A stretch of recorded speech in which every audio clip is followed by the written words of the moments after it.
Hare Krishna, dear devotees.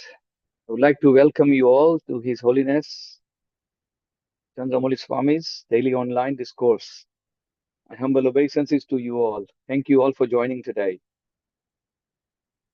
Today's class, Hare Krishna Mataji. My humble obeisances to you.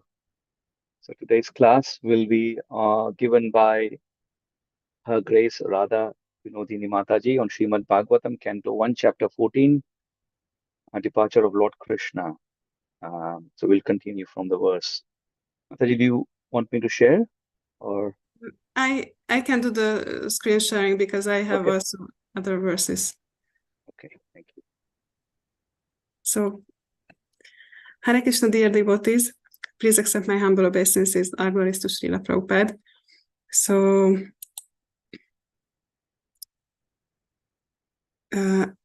sorry, I'm not yet able to do the screen sharing.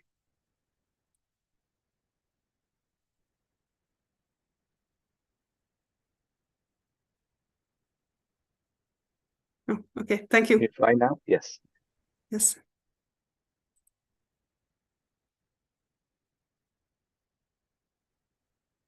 Okay, so we are continuing Srimad Bhagavatam, Canto 1, Chapter 14. The title is not okay. So verse number 38. Om Namo Bhagavate Vasudevaya. Om Namo Bhagavate Vasudevaya. Om Namo Bhagavate Vasudevaya. Yad Bahudanda Yudayan Nujivino Yadu Pravira Yakuto Bayamuhu Adikramantyam Grivir Ahritam Sabam Sudharmam Surasa Sattamochitam. Srila Prabhupada's translation. The great heroes of the Yadu dynasty, being protected by the arms of Lord Sri Krishna, always remained fearless in every respect, and therefore their feet trample over the Sudharma assembly house, which the best demigods deserved, but which was taken away from them. Srila Prabhupada's purport. Those who are directly servitors of the Lord are protected by the Lord from all fearfulness, and they also enjoy the best of things, even if they are forcibly accumulated. The Lord is equal in behavior to all living beings, but he is partial to his pure devotees, being very affectionate toward them. The city of Dwaraka was flourishing, being enriched with the best of things in the material world. The state assembly house is constructed according to the dignity of the particular state. In the heavenly planets, the state assembly house called Sudharma was deserving of the dignity of the best of the demigods. Such an assembly house is never meant for any state on the globe, because the human being on the earth is unable to construct it, however far a particular state may be materially advanced. But during the time of Lord Krishna's presence on earth, the members of the Yadu dynasty forcibly brought the celestial assembly house to the earth and placed it at Dwaraka. They were able to use such force because they were certain of the indulgence and protection of the Supreme Lord Krishna. In other words, the Lord is provided with the best things in the universe by his pure devotees. Lord Krishna was provided with all kinds of comforts and facilities available within the universe by the members of the Yadu dynasty, and in return, such servitors of the Lord were protected and fearless.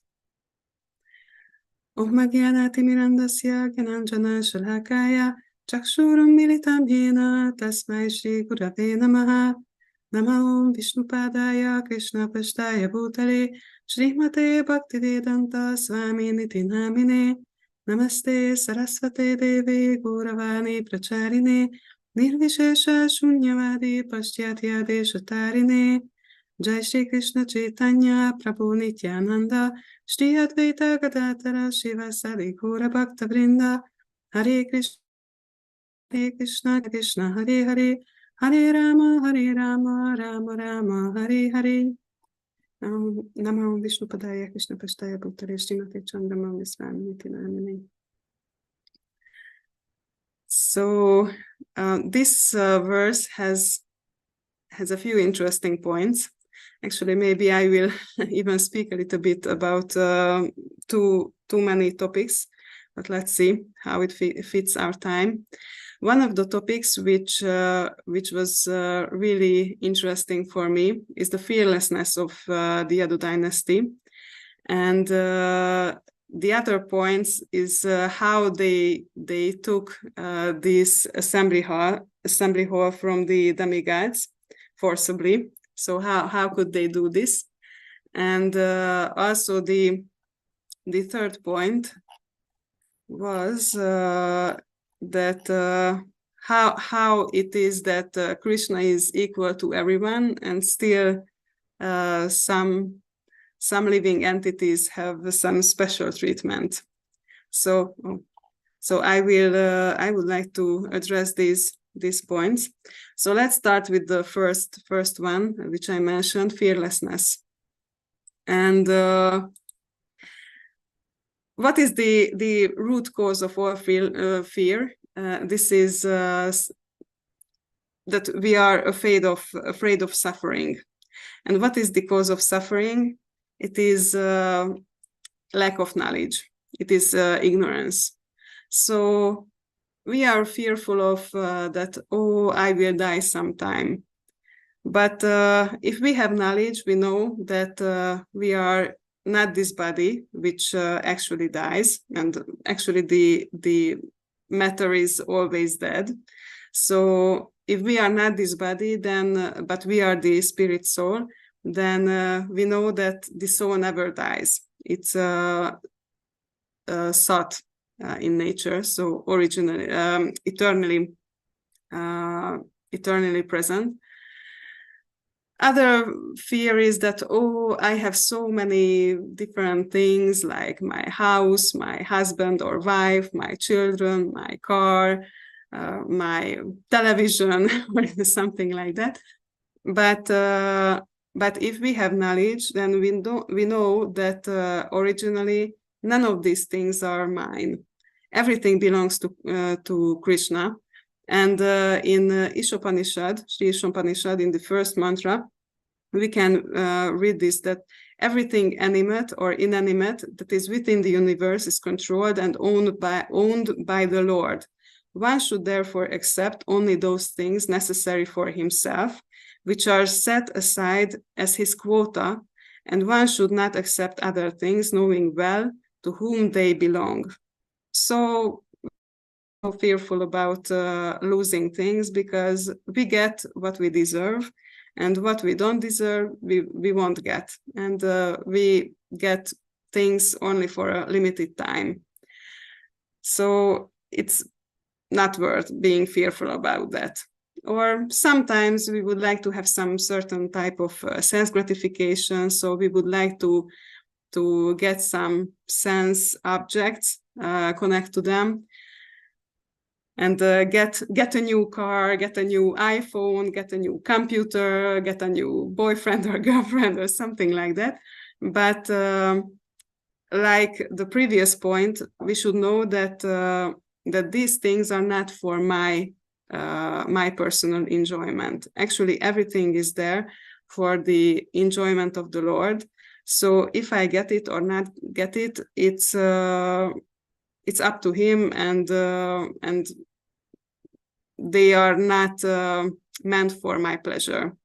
As Krishna speaks in the Bhagavad Gita, that those who always worship me with exclusive devotion, no, it's not what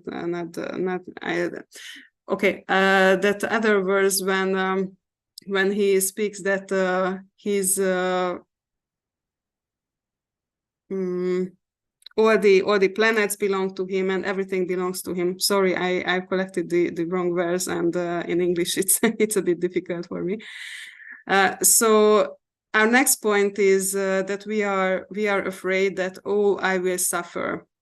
But we should also know, if we have knowledge, that suffering is optional. Actually, Bhaktisiddhanta Saraswati Thakur said that pain is inevitable, but suffering is optional, because suffering is not caused by the things which happen around us and happen to us, but suffering is caused by the mind, how the mind digests those things which happen around us. So if we have knowledge and we see the world around us properly, then we don't have to suffer. It's our ignorance if we suffer. And there are also a few interesting points. Just during this weekend, I had a spontaneous research. I've searched in the scriptures which verses speak about the different aspects of devotional service, and also categorize them. And I really became inspired, because, collecting all the glories, all the different aspects of the glories of devotional service, it was really inspiring. And there were a few which spoke about suffering, how it's connected with devotional service. One verse is this 1.7.6, that the material desires of the living entity, which are, this is the verse, okay. The material miseries of the living entity, which are superfluous to him, can be directly mitigated by the liking process of devotional service. So it's very interesting that by devotional service, we can decrease our suffering. But the mass of people do not know this, and therefore the learned Vyasadeva compiled the Vedic literature, which is in relation to the supreme truth. So devotional service can help us to get rid of suffering. There is another verse, it's 3.22.37. It says that, therefore, O Vidura, how can persons completely under the shelter of Lord Krishna in devotional service be put into miseries pertaining to the body, the mind, nature, and other men and living creatures? So if we connect to Lord Krishna in devotional service, then how could we put into these miseries? And there is a third one. It's 3.27.23. It says that the influence of material nature has covered the living entity, and thus it is as if the living entity were always in a blazing fire. But by the process of seriously discharging devotional service, this influence can be removed, just as wooden sticks, which cause a fire, are themselves consumed by it. So there is this blazing fire of material suffering, but if we do devotional service, it can decrease this fire. Also, there were some verses which speak about how we can solve our problems with devotional service, and it's also connected to suffering, because whenever we have some kind of problem, some kind of difficulty, then we feel that, oh, I'm suffering so much, I cannot solve it, or it's so difficult to solve this problem. So there is this verse which speaks about how with devotional service we can solve problems. So considering all these points, therefore, intelligent men decide to solve all problems by adopting the devotional service of chanting the holy name of the Lord, who is situated in everyone's heart and who is a mine of all auspicious qualities. Such persons are not within my jurisdiction. Here Yamaraj is speaking, not my jurisdiction for punishment. Generally, they never commit sinful activities, but even by mistake or because of bewilderment or illusion, they sometimes commit sinful acts, they are protected from sinful reactions because they always chant the Hare Krishna mantra. So it's a special type of service, because we know that one of the angas of services is chanting the holy names, chanting the glories of the Lord. So this is also a type of devotional service. And here Yamaraj says that intelligent men decide to solve all problems by adapting the devotional service of chanting the holy name of the Lord. So it also can help us get rid of suffering. And one last verse, and for some time I stopped the verses. So it's a very nice metaphor describing this thing. Autumn cleared the sky of clouds, let the animals get out of their crowded living conditions, cleaned the earth of its covering mud, and purified the water of contamination, in the same way that loving service rendered to the Lord, to Lord Krishna, frees the members of the 4 spiritual orders from their respective troubles. So I think it's very, very inspiring how devotional service can help us so that we won't suffer anymore. And it can do even something more. It can give even happiness. But for that, we really, really have to be determined, because there are some conditions to that. So in Srimad Bhagavatam, Canto 1, Chapter 2, verse 6, we can read about if devotional service is unmotivated and uninterrupted, then it can completely satisfy the self. So we can be happy. Also, Krishna speaks in Bhagavad Gita about this, that devotional service gives happiness. It can be done joyfully. So devotional service is really, really glorious. So it gets rid of all the sufferings. It can give all the happiness, but we have to do it seriously. So if we have real knowledge, then we don't have to be fearful, because we understand how the mind works, how material nature works, what is my position, who am I, what kind of things can make me not to suffer, and what kind of things can give me happiness. And also, one thing which is emphasized in the scriptures is surrender, because Krishna says multiple times in different incarnations that if we decide to surrender to him, then he will protect us. And actually, there are different aspects of surrender, but the main point is that if we know that Krishna will protect us, and if we know that he will maintain us, that really, really strong faith, that is surrender. And if we have this faith that I don't have to be fearful of anything, because no harm can come to me, and I will be maintained, then all fear will be gone. And this is what Lord Ramachandra says, that it is my vow that if one only once seriously surrenders unto me, saying, my dear Lord, from this day I am yours, and prays to me for courage, I shall immediately award courage to that person, and he will always remain safe from that time on. So that's about fear.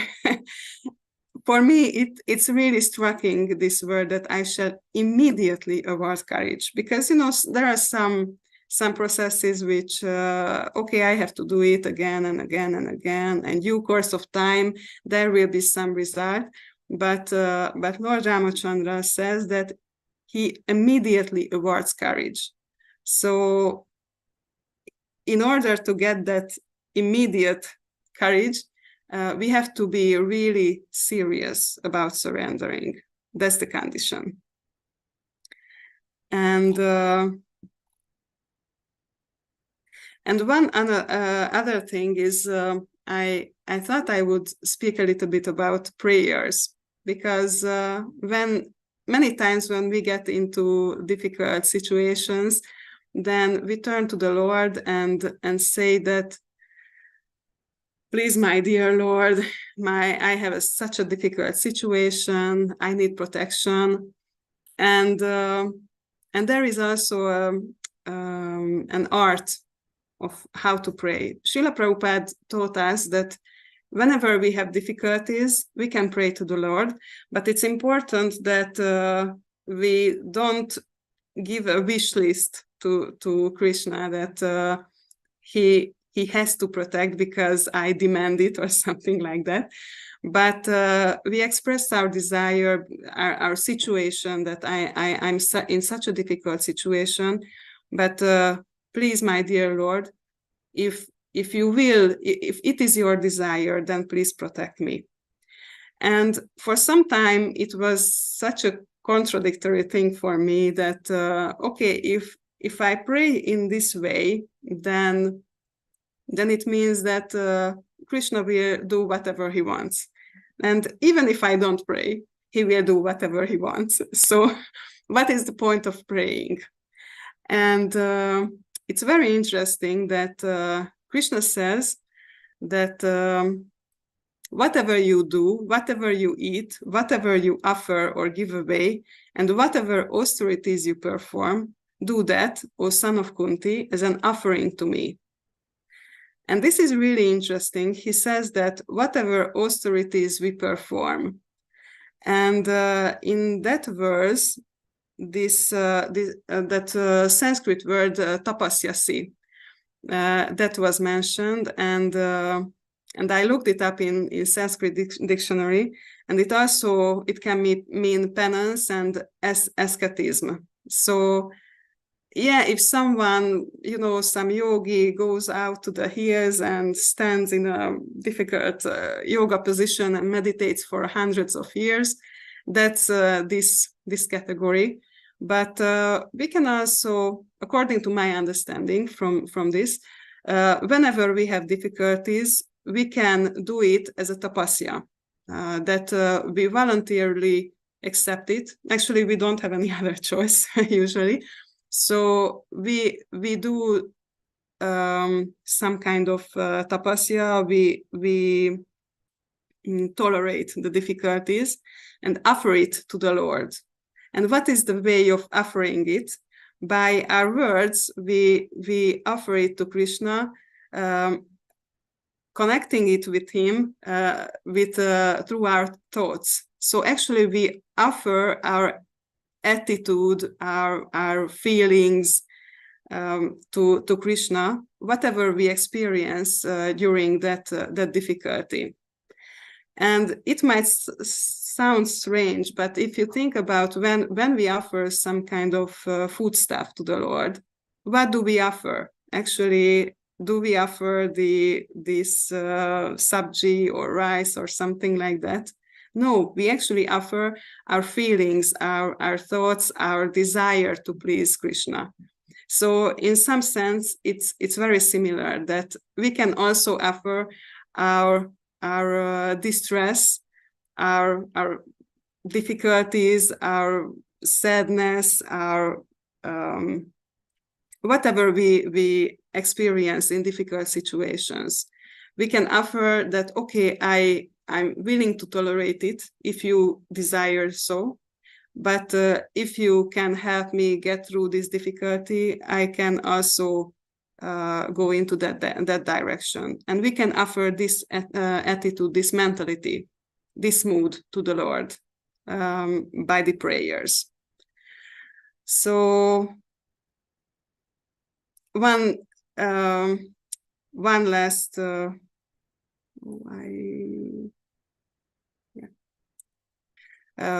one verse also connected to this topic, and then we will go to the next one. So it was very interesting, this verse, when in this one, we can also meditate on it, that even when we fall down, Krishna protects us because of devotional service. So here we can read, O Madhava, Supreme Personality of Godhead, Lord of the Goddess of Fortune, if devotees completely in love with you sometimes fall from the path of devotion, they do not fall like non-devotees, for you still protect them. Thus they fearlessly traverse the heads of their opponents and continue to progress in devotional service. So we really don't have any cause to be fearful, because even when we fall down from our position, the Lord don't forget us, and He still protects us. So we will be able to go back to Him and continue our devotional service. So that's what I thought of speaking about this topic of fearfulness.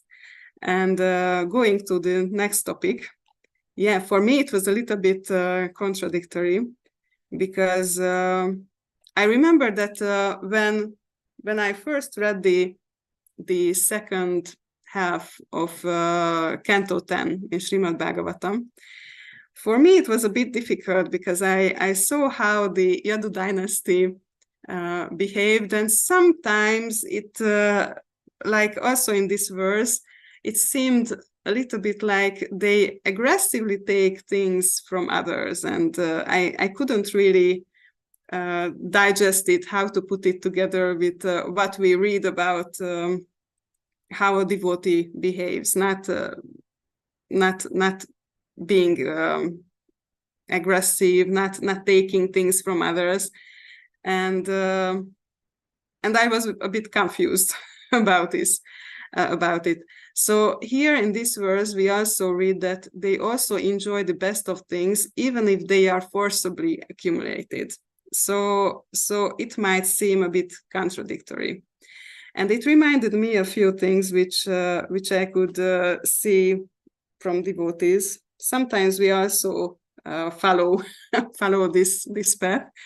So I remember that there was some years ago Ratha Yatra festival, and before the festival we prepared for decorating the chariot, and some devotees came that they stole some flowers from other people in one of the streets from their gardens, and I was like, wow, is it okay? Really to steal for Krishna. And sometimes I also see that we go on Padayatra, and devotees just pick fruits from other people's trees, and I'm always wondering if it's okay, because everything is Krishna's, so they can take the flowers back to Krishna. I could say that, but if this is the path, we should also follow. In one sense, we should also remember that in the scriptures it is mentioned that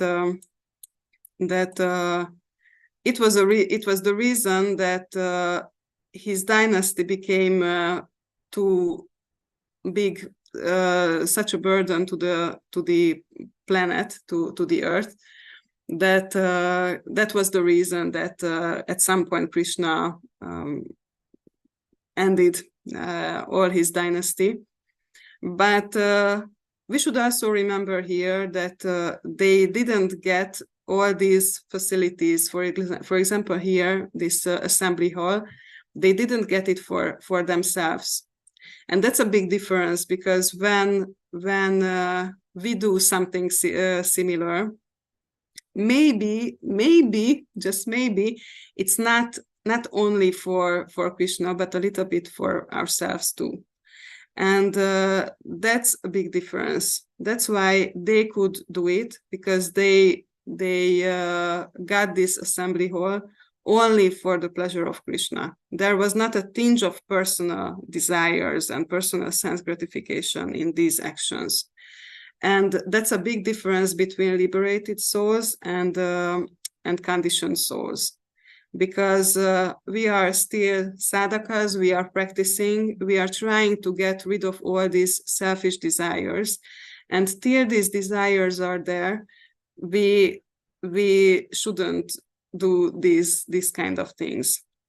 Also, another difference, that because they were personal associates of Krishna and liberated souls, they knew how to properly engage all these things in the service of Krishna, and they knew what kind of things Krishna likes. So it's not like according to my whims, I will get something for Krishna, but they got all those things which were according to Krishna's taste. And so there is this big difference between the position of liberated souls and the conditioned souls, and we shouldn't try to imitate their example. So we should try to first purify ourselves and learn about what are Krishna's likes and dislikes.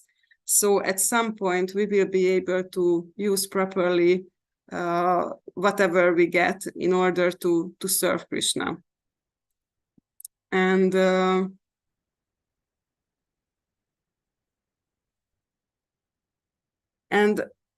another point which came into my mind was that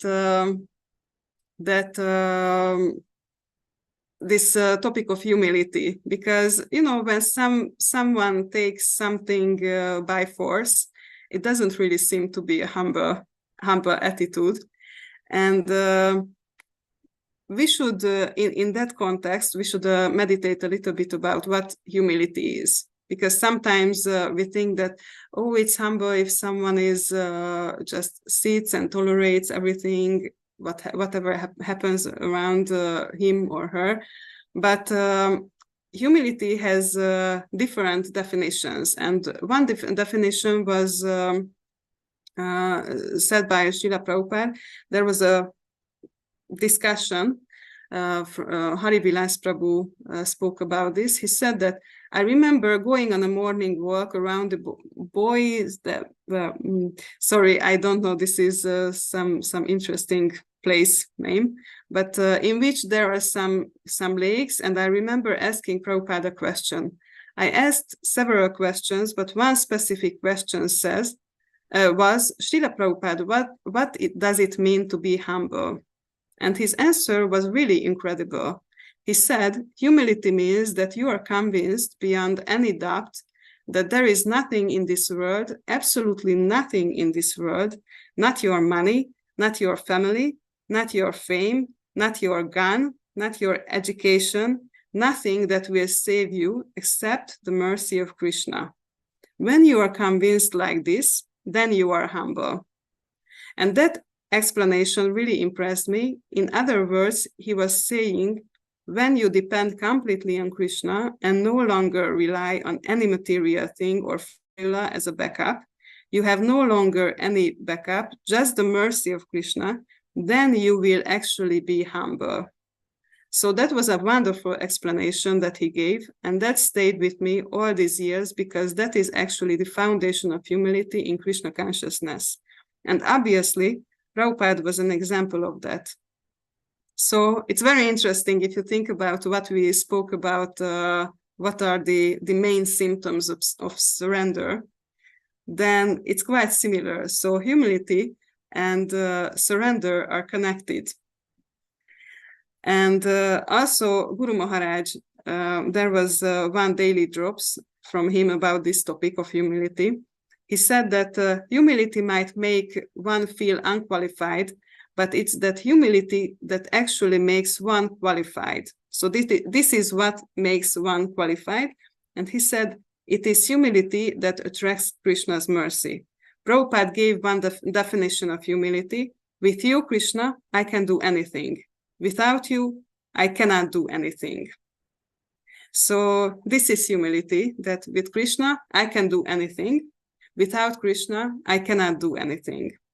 And this is what we see here, that they felt protected because Krishna was with them. So they wanted to please Krishna, and they were sure that they can do it because this is for Krishna and Krishna will protect them. So whatever contradictory it might seem in a material sense, actually, they were properly serving Krishna, and they were humble even with this attitude. And it's very interesting, some other points in this regard. I remember that in Hungary a few years ago, we had one festival. It was not a devotees festival, but it was for preaching. It was a gastro festival, I would say prasadam distribution festival. So basically there were many different kinds of preparations, and all the guests who came to the temple, they could taste this prasadam. And I remember that I was there also, and we distributed the not so Vedic pancakes.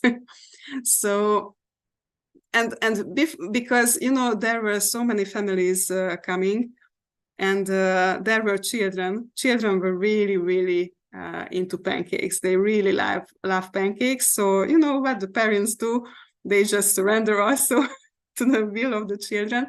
So there were long lines in front of the pancakes stand.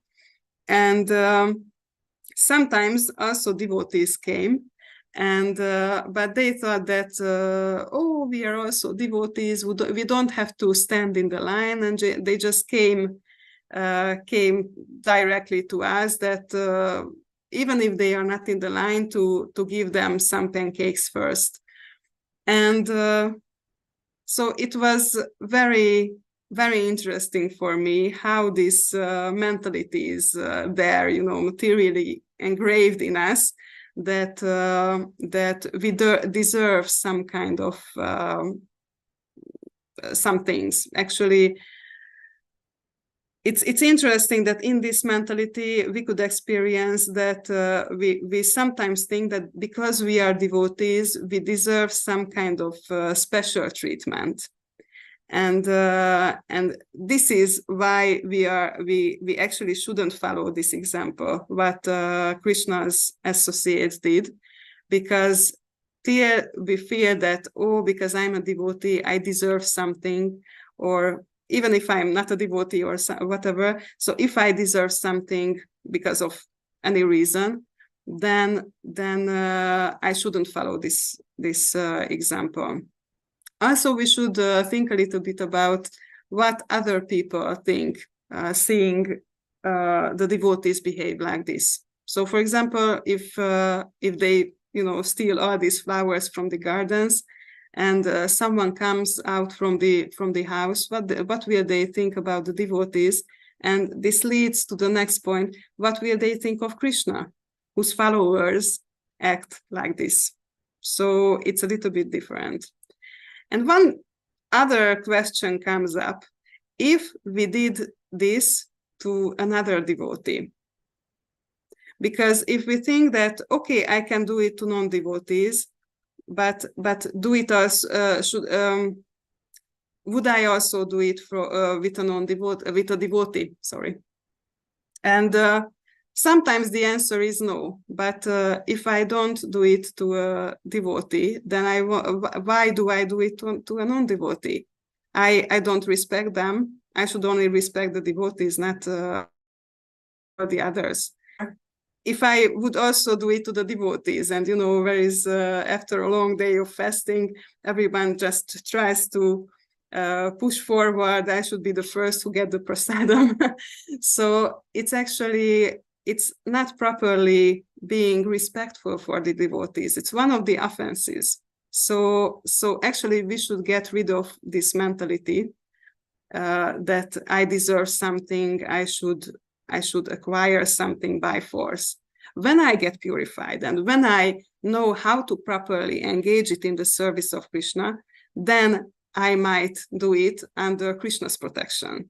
But till then, it's not for us, this process. And yeah, I'm just wondering, because we already have spoken.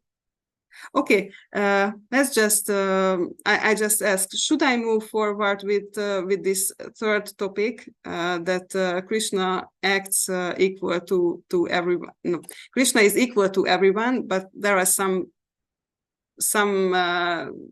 devotees who are special, who get special treatment.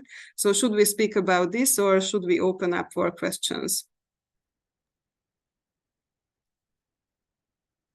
Hare Krishna Mataji, we've got 15 minutes, so it's up to all of us. But please continue and go to the next verse, and we can take the Q&A after that. Or we can ask also if there are any questions, and if there are no questions, then we can continue. If okay. that's. So thank you, Mataji, for this wonderful class. If there's any questions, devotees, please feel free to ask. Also, you can put it in the chat window. So we just want to gauge if we have any questions. If we have, we can take it. Otherwise, we can continue with the next verse. Yeah, meanwhile, I see that the Sri Devi Mataji wrote that she missed the first verse. I go back. Yes, Mataji. Yeah, it was Srimad Bhagavatam 1.7.6.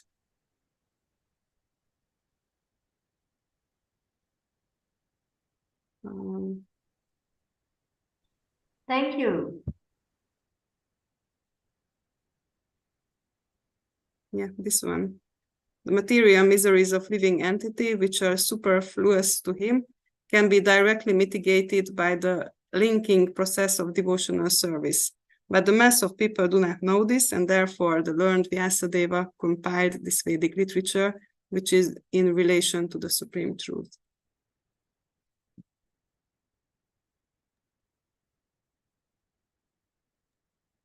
Sri Devi Mataji has raised the hand. Mataji, please go ahead for the question. If you don't mind. Thank you. Dear Radha, Vinodini, and all the devotees, please accept my most humble obeisances. All glories to Prabhupada. All glories to our Gurudev. Thank you for a really wonderful class. I was listening very carefully, and you have quoted extensively about understanding that suffering is optional. Pain is inevitable, but suffering is optional. Now, in spite of reading so much Shastra, in spite of hearing the philosophy over and over again, you're not this body, the soul has nothing to do with material energy. The more you're absorbed in devotional service, the less you will suffer. Still, when suffering comes, when pain comes, we forget all the philosophy. We're only caught up in that pain of that moment so how we can remember, because times of crisis and struggle are real. And that's the time you actually need to remember the philosophy the most, but that's the time your memory deserts you the most. So can you just explain a little bit how to overcome this tendency? Oh, it's something I also try to practice. So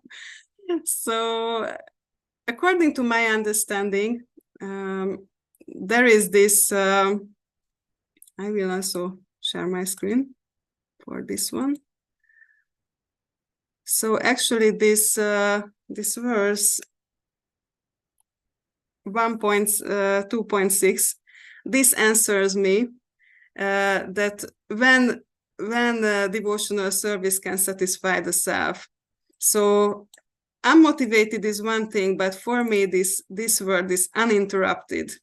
This is what answers this question, because as I understand, because of our contaminated nature, even if we do our devotional service, we like to get some holidays from it. When, okay, I did my service, but okay, then now I have some time for myself at last.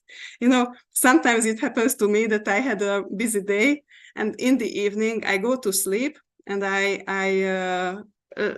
lie down on my bed and get my phone and just watch a few YouTube videos, because okay, there is some me time now, you know, and this happens in different forms for many of us, and this is when Maya Devi just, oh, okay, now I can come, because this is also some me time for her.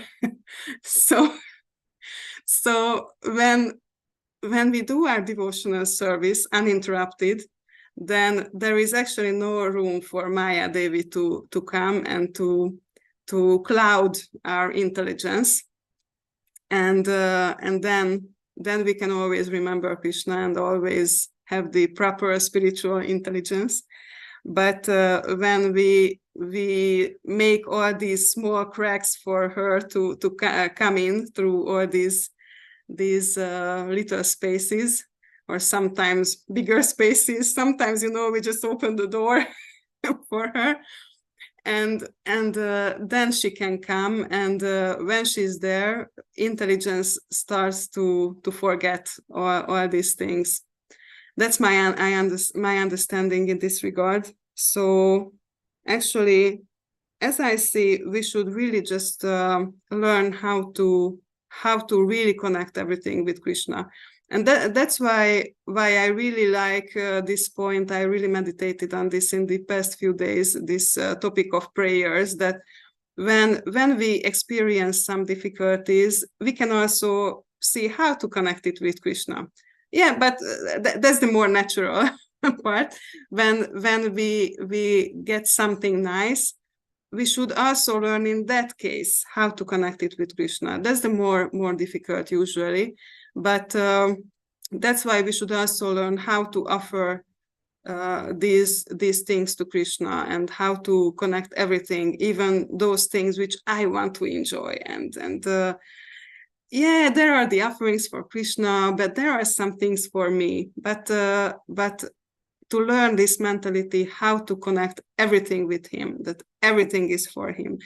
I really want to connect all the sense objects, all my endeavors, all my time, and everything with him, because if these are connected, everything with Krishna, then actually there is no room for Maya to come in. And then we leave no place for ignorance to come in. That's my understanding, but I'm sure that you and devotees, or the devotees, have even more realizations in this regard. Thank you. Can I just ask a quick related question? Okay. Yes. So for you, uninterrupted is an issue. For me, unmotivated is an issue. I think, what? I'm not supposed to get anything out of this? Nothing? I keep doing, and I'm not supposed to ask for anything. I'm not supposed to get anything. How is that? I'm, so conditioned that what's in it for me? Krishna, I'm doing all this. But you mean to say that I have to give up all results? I have to not ask for anything? How is that possible? How am I supposed to live then? I want to justify that I want something out of it. So how to overcome this tendency and understand that this is actually my nature to serve Krishna without any expectations, actually the nature of the soul, because the service itself is so sweet that itself is the reward. But we don't taste, and we have no such, I have no such taste, and I have no such lofty realizations. So with my conditioned thinking, how to get over this thought? Mm-hmm. It's interesting that you say that for me, uninterrupted is the thing. But, unmotivated is also difficult. So I didn't say that I overcome that part. So yeah, obviously we have to learn how to be unmotivated. My first thought in this regard was that let me share one verse with you, but first I have to look it up, because it was I had this from this previous weekend's research, and it really struck me, one verse.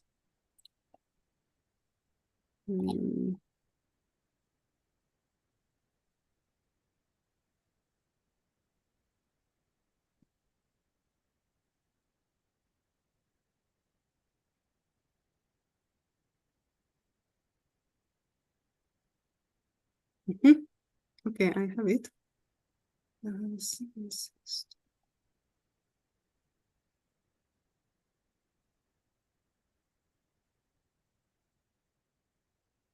So it's Canto 7, Chapter 6, verse number 2.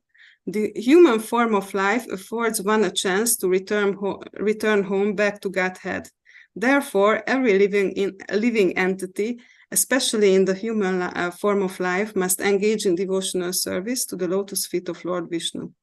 This devotional service is natural, because Lord Vishnu, the Supreme Personality of Godhead, is the most beloved, the master of the soul, and the well-wisher of all other living beings. And for me, when I read this, that devotional service is natural, it really struck me that it's not something we should really strongly endeavor for, because it really comes natural for the soul. But also this second part, that because Lord Vishnu, the Supreme Personality of Godhead, is the most beloved, the master of the soul. So when I remember that sometimes I fell in love, and there is a person who is so special to me, and I really would like to give that other person something that makes him happy, and sometimes it happened that I even till late night I prepare something by hand, this creative stuff, and that I didn't spare the time, the effort, the energy, because it was so natural that, oh, I love someone so much, I want to please him. And why it doesn't work with Krishna? Because we don't really know him. So when I fell in love, I know something about that person which really attracted me, and why I really wanted to give something. But the problem is that that with Krishna we don't really have that personal experience, and we have to do the endeavor to get to know him, so that we have the desire to please him. Because if we really start to have this feeling that, oh, he's such a special person, he's such an attractive person, he has so nice, so sweet qualities, and I really would like to get closer to him, then we could do the same or even bigger endeavor for him, which we can do because of our lustful feelings for someone, and it's possible. I just prepared for a class yesterday also about this pastime with Rukmini. So Rukmini just heard a few things about Krishna's glories, and she fell in love with him so much so that she couldn't even imagine a life with anyone else after that, and she could do all the efforts. And it's such an amazing pastime, because it gives hope to us that if we just hear about Krishna and hear about him again and again and again, then we can get to know him. And also by offering this devotional service, maybe it's motivated to some extent. But if we offer service to him, then also we can have some kind of reciprocation, some kind of exchange with him, which also makes this relationship more personal, and that will also cause us to love him more and more and more. And when we are so much in love, then somehow there is no space for the false ego. So it shrinks and shrinks, and it will be smaller and smaller and smaller. And I really feel that, okay, I want to give what he likes. And actually, when this devotional service becomes unmotivated, that's when it can give pleasure to us, to the spirit souls.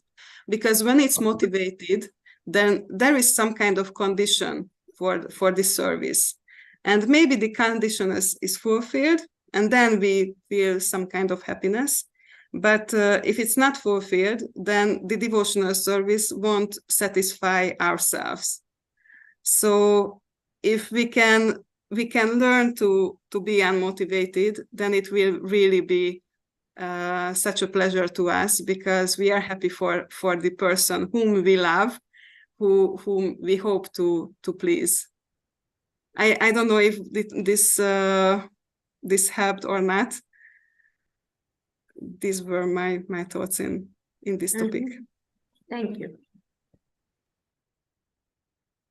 Thank you, Mataji, for this wonderful discussion, and thank you, Shridevi Mataji, for a very thought-provoking question that we all struggle with.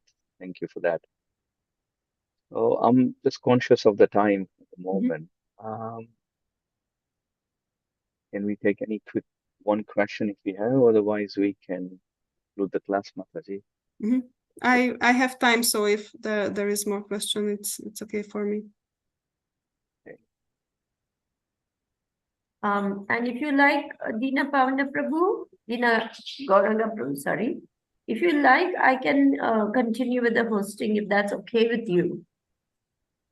Yes, Mataji, I have something that I need to take in the next 4 minutes. So if there are more, I can pass you on the host. Right? Okay. Questions. Thank you so much. Thank you very much. Thank you.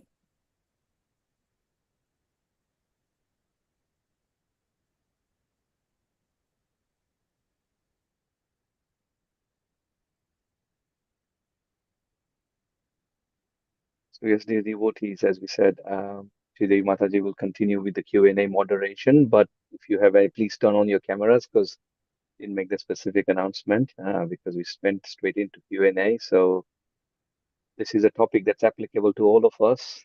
How can we be fearless, and what can we do to get there? And also the other secondary and points connected that Mataji mentioned. So please ask any questions, realizations, comments on the subject matter, please. Thank you. Amrita Mataji, please go ahead and ask your questions. Thank you, Dinanath Prabhu. Please accept my humble obeisances. All glories to Srila Prabhupada, all glories to our dear Guru Maharaj, all glories to the wonderful devotees. Thank you, Mataji. This was really interesting and quite all direction covering lecture. So thank you. I'm awaiting part, but it's interesting. I don't have a question though, but it's interesting. I was just reading these days the first part of the Bhagavad Gita, first chapter, the initial part, the first half, which really says a lot about the fear of Duryodhana and how Pandavas are fearless, and how, I mean, what are the causes that are making Pandavas fearless? So I can relate that the foremost reason, the source of everything, Krishna is present on their side. Then they have because Krishna is there, Narayan himself is there, so fortune is following him. So they have fortune on their side. They have Hanumanji, the Kapitwaj, that on their side. So so many whole auspicious things which are following Krishna. So it is indirect. I mean, in all the references also that you mentioned, it is saying that if we are under the shelter and under, I mean, surrendering Krishna, we are under the shelter of Krishna, then uh, why should we have any sort of fear in ourselves? What is the point to worry? So I was just thinking on that, and one of the incident of Mahabharat war came to my mind, that since Krishna was the chariot driver of Arjuna during the war, Arjun was in the evening when everyone is settled. Arjun is peacefully sleeping in his tent, and Krishna is taking care of all the maintenance of the horses, and he is doing everything, and Arjun is sleeping all peacefully. So I, I think Arjun was asked, I mean, aren't you worried about the war? Next day, these horses are supposed to run all day. They have to face so many soldiers, so many. So he was just peaceful that when Krishna is there, I don't have to worry on all that. So this is how this is the surety of fearlessness. So I was just thinking that. Thank you. Thank you for very much. the wonderful references you mentioned. Hare Krishna. Hare Krishna. Yeah, thank you so much for adding this. It was really nice. It also made me think of one extra thing, that yeah, sometimes we hear all these things, and still we are fearful. And actually there is a reason for that, because we experience that, oh, okay, I've heard from Srimad Bhagavatam that what happened to Prahlad Maharaj, he was protected by the Lord. What happened to Ambarish Maharaj, he was protected by the Lord. And so many other cases. But when we look around, sometimes we see that there are devotees who get sick, who have accidents, and so many other things. And these might cause that, okay, but what happens in these situations? And I remember that 1 or 2 years ago, Shivanam Maharaj gave a Nisimha Chaturdasi class here in Hungary. And he emphasized something very important, that the Lord protects his devotees, but mainly he protects their devotional service. And that's a very, very important point which we should understand, because sometimes it's beneficial for our devotional service that some kind of difficulties happen to us. And but for that to properly understand, we should have a spiritual point of view, because if we understand it with a material point of view, then it will lead us from the spiritual perspective. And that's it's obviously there that Lord Nishingadev can protect us from any material harm if he desires so. But we should understand that if he doesn't do it, that's also for our benefit, because he knows better than us what is good for us. And that's what we should understand. And that's why this topic sometimes so hard. Yeah. Yeah, exactly. I mean, maybe it's our expectation. Oh, I want to be protected like this. But Krishna knows that you are not supposed to be protected like this. He knows that you will be supposed to be protected like this for your betterment, for your purification, for your all good. So maybe being a little teeny mini jivas, we might not have intelligence for ourselves that this is better for us. Yeah, But he, like you just sorry. Pandavas had so many calamities. Mhm. So I mean, they didn't expect, right? Because they very much knew that Krishna knows how to protect us, and he did came on time whenever they needed. Mhm. So I'm just thinking their point of surrender. So that is it is out of the world. And that can be only possible for totally associates of God or pure devotees. Yeah, please. Yeah, and just one last point connected to this, that we think that if the Lord doesn't protect us the way we think, he didn't protect us. But if we add to this equation that we are not the body, then actually the Lord, if he didn't protect our body, it didn't mean that he didn't protect us, because he doesn't protect the body, he doesn't protect our body, but he does protect us, and we are the spirit soul. So that's two different things. Yeah.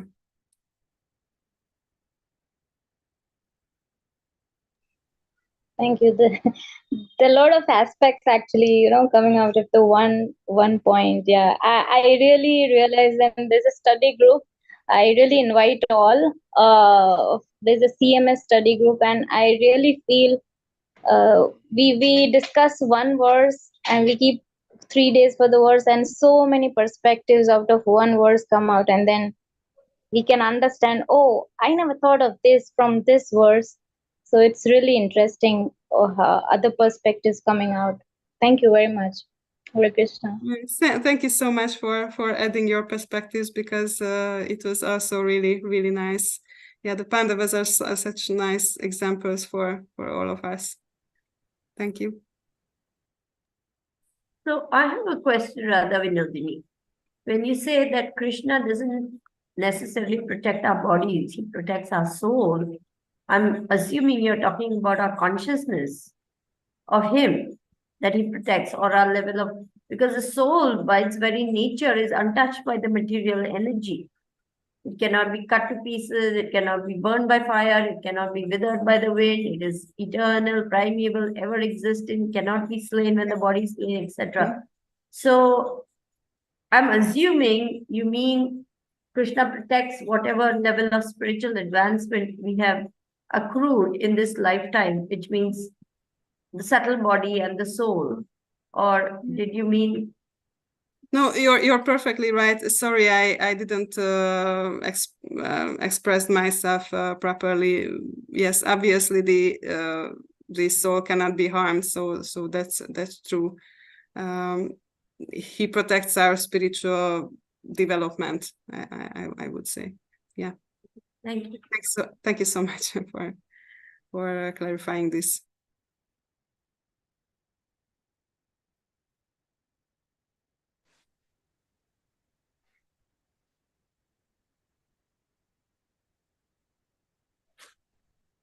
Yes, Bhadra Mataji, please go ahead. Hare Krishna Mataji. Thank you very much for wonderfully realized class.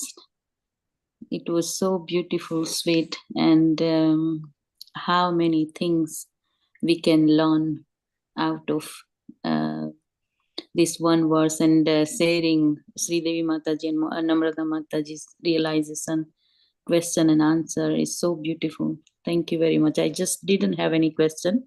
I just wanted to appreciate your class and your realization. Thank you very much.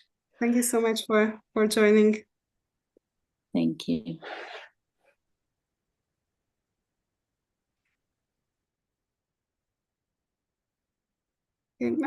I think it seems that there are no more questions, so I suppose we can end the call here.